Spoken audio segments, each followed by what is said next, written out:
Em carta aberta veiculada por meio de suas redes sociais, o general Paulo Chagas criticou severamente a conduta de ministros do STF e questionou as intenções por trás de decisões que obstam o combate à corrupção e, no seu entendimento, promovem a impunidade. Segundo o oficial, a Suprema Corte, em que pese a sua inquestionável importância e ao contrário do que deveria, tem sido, na realidade, a maior fonte de problemas para a estabilidade interna, para o saneamento moral, para a democracia e para a aplicação da justiça no Brasil. Escute a íntegra do texto de Paulo Chagas. Senhores ministros do Supremo Tribunal Federal, como cidadão brasileiro e no uso do meu legítimo direito à manifestação, ouso sugerir a vossas excelências que mandem fazer uma pesquisa para saber se o povo, a quem deveriam servir, está satisfeito, tranquilo, em paz e se acredita e confia nos resultados do seu trabalho. Os senhores e as senhoras ministras já conhecem o resultado da pesquisa e certamente não terão necessidade de provar o óbvio. As últimas esperanças de salvar o Brasil das garras da corrupção, depositadas pela lógica na sua mais alta corte de justiça, estão sendo destruídas a cada decisão colegiada ou monocrática dos senhores supremos. Os ratos, senhores ministros, são, há milhares de anos, hospedeiros do convívio social dos humanos e, assim como as bactérias, sua reprodução descontrolada pode ser causa de mortíferas epidemias. A proliferação dos corruptos no Brasil não é diferente disso, pois contaminou quase todos os tecidos sociais e órgãos da administração pública, comprometendo a saúde financeira e moral do país e, com elas, o progresso, a liberdade, a democracia e o futuro de todos os brasileiros. A corrupção e os corruptos, assim como os ratos e as bactérias, devem ser atacados com todos os recursos legais disponíveis para a proteção da sociedade e para o saneamento da política, do governo e da gestão pública. A Suprema Corte, em que pese a sua inquestionável importância e ao contrário do que deveria, tem sido, na realidade, a maior fonte de problemas para a estabilidade interna, para o saneamento moral, para a democracia e para a aplicação da justiça no Brasil. A revogação das punições impostas ao criminoso Lula da Silva nas 3 instâncias que antecedem a chegada ao STF é, sem dúvida, uma obsessão dos senhores que tem sido mal contida apenas pelo receio de uma reação óbvia do povo honesto desta terra, saturado de ser roubado, enganado e ignorado. Ao imporem decisões pessoais, ao arrepio da lógica e dos processos vigentes, os senhores, além de diminuírem a importância do tribunal, legitimam o sentimento de repulsa que lhes dedicam os brasileiros de bem. Antes de darem rédeas às suas convicções pessoais, seria desejável que os senhores e as senhoras, no exercício das suas funções, prestassem um pouco mais de atenção às consequências das suas decisões. Neste tema, combate à corrupção, em quase todas as vezes, o resultado final do que os senhores decidem para a maioria dos brasileiros não reflete outra virtude além da gratidão aos que os colocaram ou que contribuíram para que fossem colocados onde estão, sejam eles bandidos condenados como Lula da Silva ou ainda com contas a acertar com a justiça como o senhor Renan Calheiros. O desmonte ostensivo e descarado da Lava Jato no Ministério Público Federal e os ataques aos seus mais destacados protagonistas bem demonstram os interesses mal escondidos por detrás desses absurdos, endossados pelos senhores supremos ministros. Com todas as vênias, e como diria o jornalista Boris Casoy, isto é uma vergonha. Paulo Chagas, cidadão brasileiro, militar reformado. Olá pessoal, deputada federal Bia Kicis. Eu vim falar aqui com vocês sobre um dos temas mais importantes sobre o qual eu dedico meu mandato, que é o combate ao ativismo judicial. E nós estamos agora vivendo um momento muito crítico com relação a isso, quando esse ativismo ele advém diretamente de ministros do Supremo Tribunal Federal.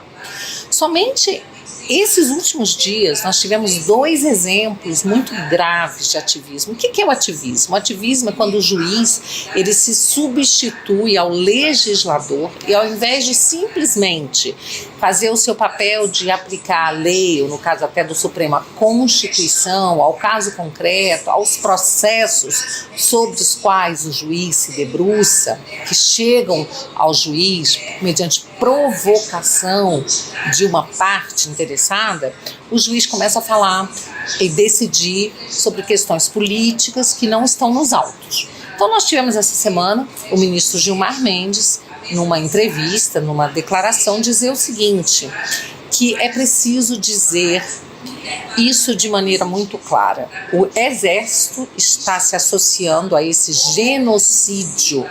Não é razoável, é preciso pôr fim a isso.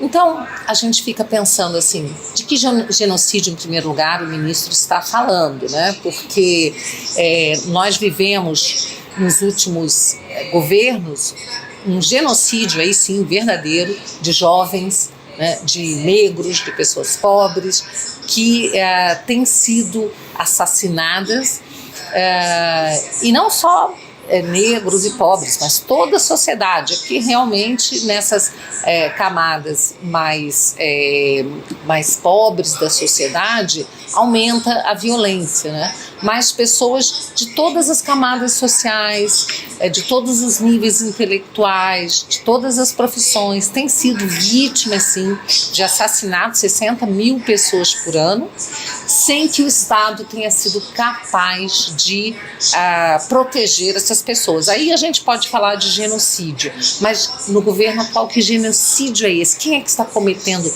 genocídio junto com o Exército, segundo o ministro Gilmar Mendes? Então, esse é o tipo da declaração que nos deixa realmente muito preocupados, e o ministro da Defesa já respondeu, dizendo que as Forças Armadas, o Exército, têm se dedicado durante o coronavírus ao combate ao coronavírus, né? Então não há genocídio algum, o que há é agora uma modinha, né, de ficar falando do presidente da República com total desrespeito à autoridade máxima da República e chamando o presidente de genocida, o que é um crime, né? Porque genocídio é um crime contra a humanidade, e aí, no caso, estão atribuindo um crime. Então já existe aí, no mínimo, uma calúnia, além de uma atividade política do ministro, que é muito preocupante. E aí, em seguida, a gente vê o ministro Barroso também falando, né? Falando da preocupação dele, tanto com a saúde, como com as redes estando disseminando ódio. Ele está muito preocupado com o ódio e a desinformação disseminada nas redes sociais. Isso eu coloco como presidente do TSE, tendo que tomar uma atitude para evitar que aconteça o que aconteceu no Brexit. O que aconteceu no Brexit? No Brexit, o povo inglês decidiu 2 vezes pela retirada, pela saída da Inglaterra, da Grã-Bretanha, né, da União Europeia. Então isso foi a vontade do povo. Mas como o ministro Barroso, pelo visto, ele é a favor da União Europeia, ele é contra a saída da Grã-Bretanha, então ele diz que isso foi fruto de desinformação. Assim como, segundo o ministro, as eleições americanas, a eleição do Trump também foi fruto de desinformação, não fruto da vontade de um povo que era majoritariamente conservador, né? Que se vê representado pelo Trump, pelas suas ideias, ao contrário, né, das ideias pregadas pelo Partido Democrata, né? E também as eleições na Índia, segundo o ministro Barroso, também fruto de desinformação. Agora, o presidente da Polônia foi reeleito, um conservador. Pode ser que o ministro Barroso também ache que foi fruto de desinformação.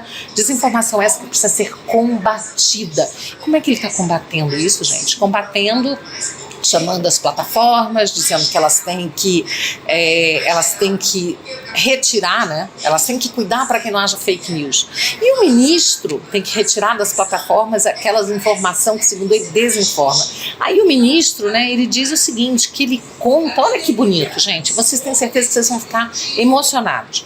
Contamos com a imprensa profissional que sabe separar fato de opinião, a gente tem visto isso, que se move por preceitos éticos, a gente também tem visto isso, e que possa fazer o filtro dessas bobagens que circulam nas redes ao lado dos checadores de fato.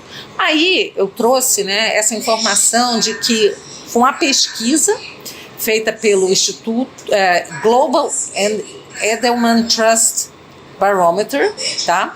É um estudo feito por eles em 2018, disse o seguinte, que a imprensa, tá? A imprensa, ela é a instituição menos confiável globalmente. Então, esse resultado apontou que em 22 dos 28 países onde a pesquisa foi feita, ela se encontra no território da desconfiança. E o Brasil certamente é um desses países, se não foi incluído na pesquisa, se fosse incluído, certamente seria um desses países onde a imprensa está realmente assim, um dos últimos locais, uma das últimas posições de instituição confiável, não é? A gente tem assistido jornalista que torce para presidente morrer, pesquisas que são feitas, né, e depois desmentidas, pesquisas eleitorais que são feitas, divulgadas pela imprensa e depois são desmentidas nas urnas. A gente tem visto aí que na questão até do coronavírus, a imprensa se valendo de dados científicos que mudam toda semana, né?